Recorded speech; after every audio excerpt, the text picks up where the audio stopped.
Olá pessoal, eu estou aqui com a Vânia Márcia César, ela é superintendente de Educação Ambiental da SEMA, a Secretaria de Meio Ambiente do Estado de Mato Grosso, e ela também é presidente do Comitê de Povos e Comunidades Tradicionais de Mato Grosso.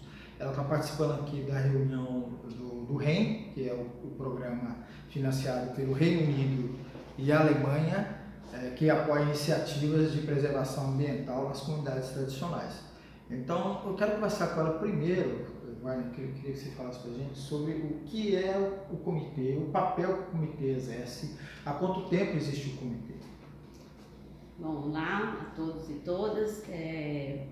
O Comitê de Povos e Comunidades Tradicionais do Estado de Mato Grosso, ele foi instituído por meio de um decreto governamental em 2016.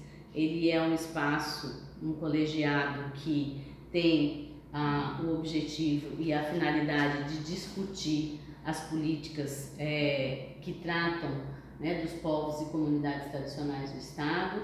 Isso desde 2016, né, esse decreto foi instituído. Hoje o colegiado ele tem a participação paritária, né, de representantes do poder público e de representantes da sociedade civil, dos diversos segmentos de povos e comunidades tradicionais. Então nós temos representação de quilombolas, de seringueiros, de retireiros do Araguaia, de ribeirinhos, artesãos, né, e também dos indígenas, né, mas também de povos de terreiro, né, de povos de raiz, de religiões de matrizes africanas, né. Então são representações dos diversos segmentos que compõem povos e comunidades tradicionais do estado de Mato Grosso, né. Esse colegiado é o colegiado que dá a legitimidade para que as políticas relacionadas, né, e que sejam específicas desse povo, dessa população, elas possam ser discutidas de forma construtiva, de forma participativa,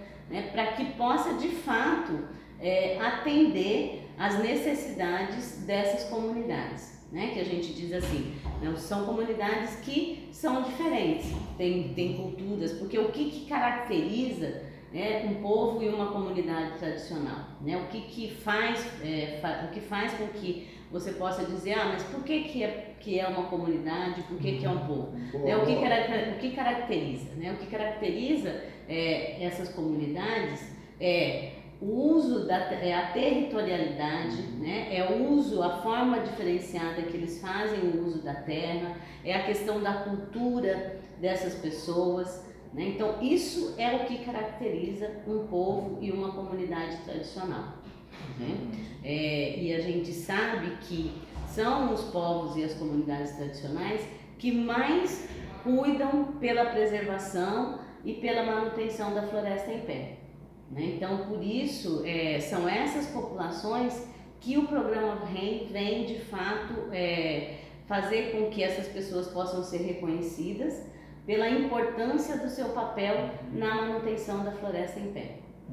Luana, eu achei muito boa essa sua observação, e é importante a gente bater sempre nessa tecla, porque essas comunidades elas sofrem muito mais estigmas, preconceitos, né, de todas as sortes, e no entanto a grande massa, o grande conjunto da sociedade não entende o significado do ponto de vista cultural, da garantia da existência das comunidades, mas principalmente o que você acabou de falar, que é em relação à preservação ambiental, né?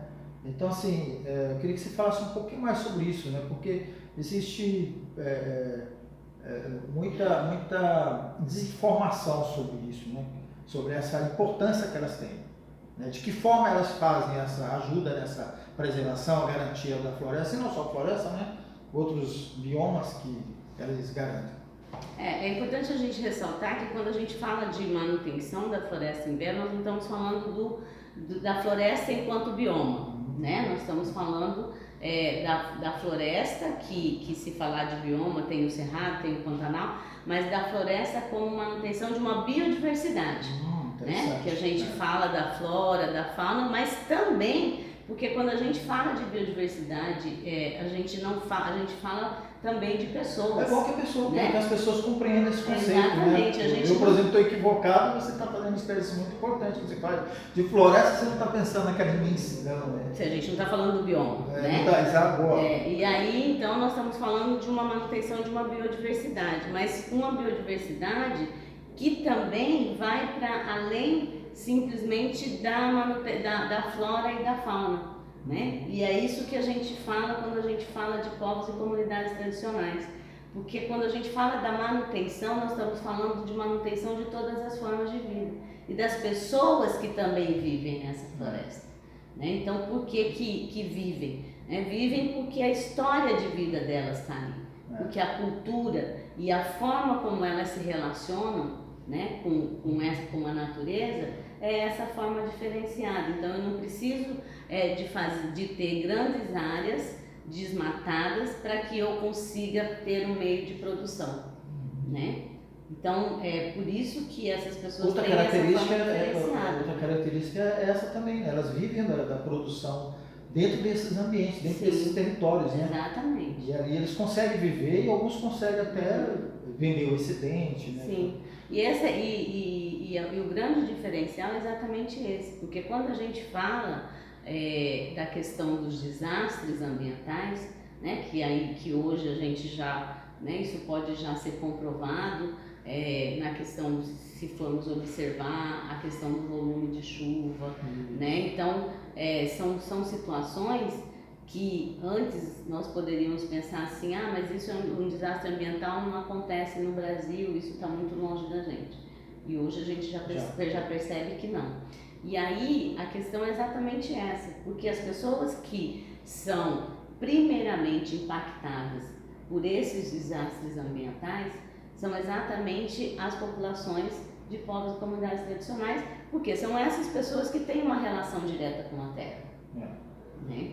Então, por isso, a gente precisa pensar em políticas públicas que possam fazer, de fato, garantir a continuidade dessas pessoas, né? Garantir a continuidade, que dê condições para que essas pessoas possam ter formas de sobrevivência mesmo. Exato. Né? Eu acho que seria também nesse comentário, observar, né, se você concorda comigo, que essas comunidades elas estabelecem um novo tipo de relação econômica, né, na produção, por exemplo. É um momento que a gente vê muita coisa sendo entregue com veneno, com hormônios, essas comunidades elas têm um tipo de produção, porque elas têm uma relação com a terra diferente, que é mais saudável, né? E as pessoas, né, não é à toa que muita gente está procurando produto orgânico, e são produtos que essas comunidades produzem. Então, elas trazem para a gente um olhar diferente dessa relação também, né? Com certeza. E aí a gente volta a falar, né, na questão da importância, porque a gente sabe que a maior parte do alimento, que é de fato um alimento, que nós vivemos, né, que nós consumimos, né? São alimento que é oriundo dessa população, que quem produz são essas populações, né? E aí você pensa exatamente que, mais uma vez, essas pessoas, essas populações, elas cuidam muito mais da manutenção e da melhoria da qualidade de vida das pessoas, porque quando você, né, usa um alimento que é oriundo de povos e comunidades tradicionais, né, da agricultura familiar, porque a produção ela não é feita em larga escala. Então, como não é uma produção em larga escala, você não necessariamente tem que usar uma grande quantidade de veneno, então você consegue consumir um alimento melhor, né? Então, esse é o grande diferencial. Bacana. Né? Muito obrigado, então. Eu acho que é um assunto assim que, se deixar, a gente vai conversar aqui. Mas a gente vai voltar. Mas é importante, né? É importante ressaltar, assim, a importância que tem esse colegiado, que é o Comitê de Povos e Comunidades Tradicionais, porque às vezes a gente fica, se fragmenta, né? Acaba se esvaziando, porque você fica assim, eu quem de fato me representa. Né? Exatamente. Onde que eu posso buscar legitimidade? Então é esse colegiado que vai, pelo menos, fazer o fortalecimento e buscar legitimidade pelas nossas conquistas, por aquilo que a gente realmente acredita, né, que vai fortalecer essa população. É importante, né? E até para as pessoas também se identificarem. Eu sou, né? Eu sou um pantaneiro, eu sou um retireiro, né? Porque a gente fala muito de comunidade tradicional e a gente remete muito, inicialmente era mais os povos indígenas, depois vieram os quilombolas, mas a gente percebe, tem ciganos também, tá? O pessoal de terreiro, das religiões matrizes ciganas, mas a gente percebe que tem um leque muito grande de comunidades tradicionais, né? E é por isso que é essa diferenciação. O que faz com que eu me autodenomine como comunidade, como povo, comunidade tradicional? Né? Então é a minha forma de vida. Né? É a forma como que eu me relaciono e como que eu vivo nesse território. Exatamente. Inclusive nos centros urbanos, né? Você tem os ribeirinhos. Exatamente. Cuiabá. Bom, enfim. A gente vai voltar nesse assunto, mas eu só queria fazer um registro que você tocou e me suscitou esse registro, da importância que tem de você ter um governo, que é um órgão oficial, um comitê que faz essa articulação. Exatamente. Só o fato de ter esse comitê, eu pessoalmente vejo que é um grande avanço e que consegue fazer essa articulação tão importante como o REM. E então eu torço para que vocês continuem fazendo um trabalho bacana que vocês estão fazendo. E que a coisa avance, né? Nós é que agradecemos e queremos realmente fazer com que, né, todas as comunidades possam de fato participar desse espaço, desse colegiado, para que a gente consiga construir no estado de Mato Grosso uma política estadual de povos e comunidades tradicionais. Muito bom. Muito obrigada. Eu agradeço você, Márcio. Pessoal, obrigado a você que nos assistiu aí. A gente vai ficando por aqui, mas a gente volta aí com este ou outros assuntos. Um abraço para todo mundo.